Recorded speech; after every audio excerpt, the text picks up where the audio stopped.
Welcome to Beyond the Score. I'm your host, Al Martin. The Hall of Justice, home of the Michigan Supreme Court, a place of rulings and decisions that shape lives. And when it comes to sports, there's a law that helps spark a transformation, not just in classrooms, but in locker rooms, stadiums, even rodeo arenas. Title IX, passed in 1972, is a federal law that said women deserve equal access to play and compete. And today we're seeing the results. Packed arenas and soaring TV ratings. We're taking a closer look at that momentum and how these phenomenal women are owning this moment, ensuring it's not just a flash in the pan. Caitlin, Angel, Coco, Simone. Not just athletes, but architects of a sport revolution. We've entered a new era where women's sports have now taken center stage. The numbers don't lie. Ratings are up, ticket sales are booming, and highlights, they're lighting up feeds everywhere. So how did we get here? It's National Girls and Women in Sports Day, and the Lansing Sports Commission is holding its inaugural Fierce Women in Sports event. Fierce standing for Females Ignite, Empower, Respect, Collaborate, and Engage. MSU women's basketball coach Robin Freilich is a keynote speaker at the event and knows firsthand what it's like going against the unicorn that is Caitlin Clark. I use this term sincerely. She reminds me of like a prodigy. And I think we use that term a lot with music or language, but her ability to make adjustments. The defense changes what they're doing. She can see it in live speed. The Indiana Fever superstar is the face of women's basketball today. The Iowa native played collegiately for the University of Iowa, where she would cement herself as the best player in the world. Clark was twice named National Player of the Year and became the all-time leading scorer in D1 Hoops history for women and men. She was chosen as the top pick to the W, where she would become the Rookie of the Year. She just was such a catalyst at the right time, created a craze and energy. So many reasons are behind that, and it wasn't just Caitlin. It was like, well, Caitlin's really exciting to watch, and now I'm watching them play this team, and they're really good, and I'm watching them play this team, and they're really good. So it just got eyes behind it. The Caitlin Clark effect isn't just about scoring, it's about visibility. Her star power helped the 2024 NCAA Women's Championship draw a record 18.7 million viewers, surpassing the men's final for the first time. Her WNBA debut pulled 1.7 million viewers, the league's biggest audience in 20 years. Clark's spotlight has widened the lane for players like NCAA champion and two-time WNBA All-Star Angel Reese, as well as four-time WNBA MVP Asia Wilson, while opening doors for new voices, including one with East Lansing roots. I was a freshman, she was a freshman, we came in together. I vividly remember like her dropping 40 on us. I don't think people really knew who she was back then either. How aware are you when it comes to this culture shift? I'm super aware of where the women's basketball game has grown. I just love playing in front of people, in front of crowds, having fans at our games, and I'm just glad that it's growing in the right direction because we work just as hard as any other team in the pro leagues. And I'm just excited. I know it's going to just keep on growing from here. And in her rookie season, Nye would go on to help Wilson and the Las Vegas Aces win their third title in 4 years. Clara Van Wieren, a Greater Lansing standout, is carving out her own history on the ice. After a stellar showing at Minnesota Duluth, she was drafted 23rd overall by the Toronto Scepters. Clara Van Wieren from the University of Minnesota Duluth. Part of a bold new era in women's hockey for the PWHL. We met at Mount Ice Arena, a rink that's been in her DNA since childhood. This is where I train in the summer. I have so many amazing coaches that I've worked with throughout my time playing hockey who have played for the Spartans. It's just amazing sitting here and thinking back on it. Can you take us back to draft night? Who were you with and what was your reaction to hearing your name called?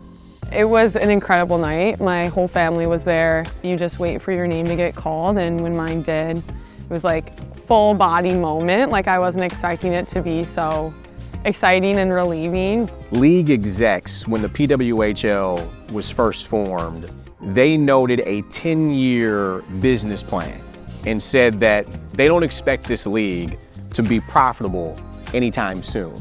As a rookie, how confident are you in that long-term plan being successful?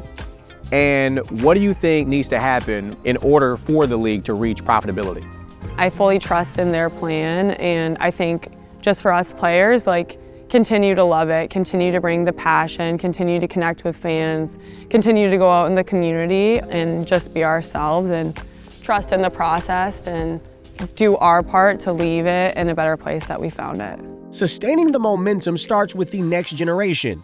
Megan Zeimer, Executive Director of the Lansing Sports Commission, sees every day how exposure and opportunity plant those seeds. We're trying to make sure that what we're showcasing not only on our social media outlets, but through all of our platforms is a little bit more well-rounded and a little bit more abundant. Now, there's still challenges with this thing. What are those challenges and how do you overcome them? Everyone kind of says that this is a new thing, right? Like, oh, women's sports is new. Women's sports is not new. It has been around forever. It's just what's new is that people are putting dollars behind it. People are putting it in front of men's sports at times. So what are our challenges? We have to keep speaking up. We have to keep being fierce. We have to keep advocating for ourselves. We have to keep empowering everybody else to do it. We have to keep engaging and coming together and collaborating. Joanne Gerstner is an award-winning sports journalist, author, and professor at the Michigan State University School of Journalism, and echoes Megan. Women's sports has always been here. We've been playing tennis, golf, basketball. I mean, the WNBA in all its iterations has been around since mid-1990s. So I think the culture, meaning the finances, are catching up to give the attention. But those of us who have been there have always been there. So maybe others are catching up. But the moment is coming from strictly that the world can see it through the lens that the women are portraying, not just others peeking in through the window and seeing what they want to see. My mind thinks back to the late Kobe Bryant, who really for me was like the first major NBA megastar to start talking about the WNBA. And then of course his daughter Gigi, she started playing, so that he kind of got really ingrained into what the WNBA was doing because of her and other factors as well. But you are seeing more and more NBA athletes support what the W is doing, right? If you look back through the weeds, it's all been there.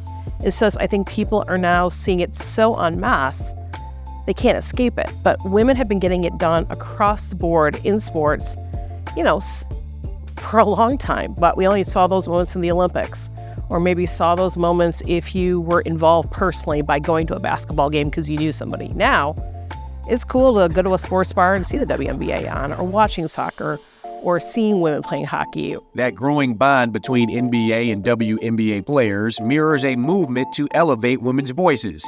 Few embody it like Janae Lodwick, Senior Manager of Player and Family Engagement for the Detroit Pistons. At 22 years old, she became the league's youngest assistant equipment manager, stepping into the role when the head manager was under the weather. She went on to become Miss Michigan 24, using that experience as an anchor for the competition. In the league, I was just one of 3 women to be an assistant equipment manager. At 21 years old, I was the youngest woman to be doing this job. I knew how things worked. I had been on the road all season, and it was time for me to step up and take advantage of the opportunity in front of me. And what an incredible opportunity that was. It was the one and only time that has ever happened to me when I was in equipment. There is always going to be stigma around women in spaces you don't traditionally see women in. And it makes sense. Me, for example, 21 years old, I was still in college when I started in equipment. And think about it, my office space was a men's locker room. Like, how does that make that, it naturally, it raises some eyebrows. And so those stigmas, I take very seriously, but I also take in my role very seriously to create trust. That has paved the way for me to be able to step on those stigmas and trailblaze forward for women.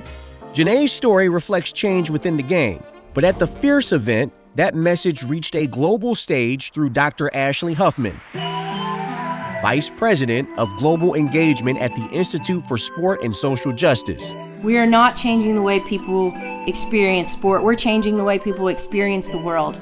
She highlights how Title IX continues to move the needle worldwide.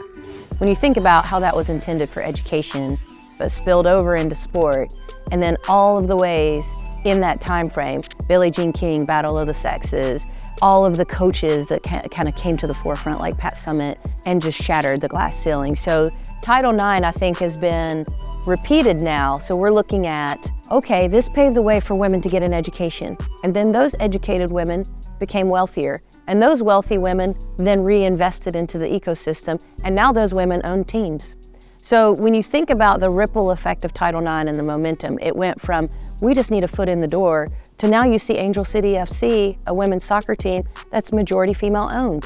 It's incredible to see, like, when women have an opportunity, the ways that they're able to give back and pour into their sport.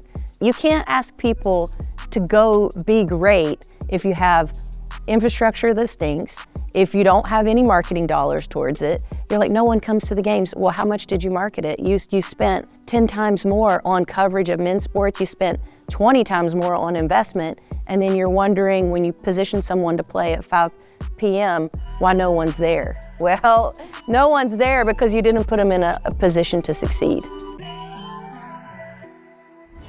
Favorite women's sports figure?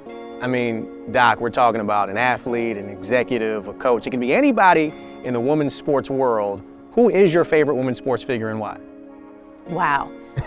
Number one, first and foremost, will always be my favorite, Pat Summitt, because as an 11-year-old girl, I went to her camp. She changed the trajectory of my life. It's the first time that I knew somebody from the middle of nowhere could be something. And she was something, and it really inspired me to be something. For Megan, the answer is simple. Inspiration often begins at home. The one for me that really truly inspires me is my mom, which is unique. You'd think, your mom, she's not a sports figure, but my mom is who provided me the opportunity to be the person that I am today. My mom is the one that gave me the opportunity to push through and persevere and be determined and focus on my career and realize the potential in me. And so I think that that's my sports figure, would be my mom. I'm sitting down with you 10 years from now, it's what, 2035. What's the headline about women's sports that you hope we're discussing? I kind of hope we're not discussing the word women's sports. We just call it sports. Forms of justice are handed down in buildings like this on the regular, written into law and argued before judges. But others are earned through performance, perseverance, through showing up again and again when the odds say you shouldn't. Title IX has opened up the door.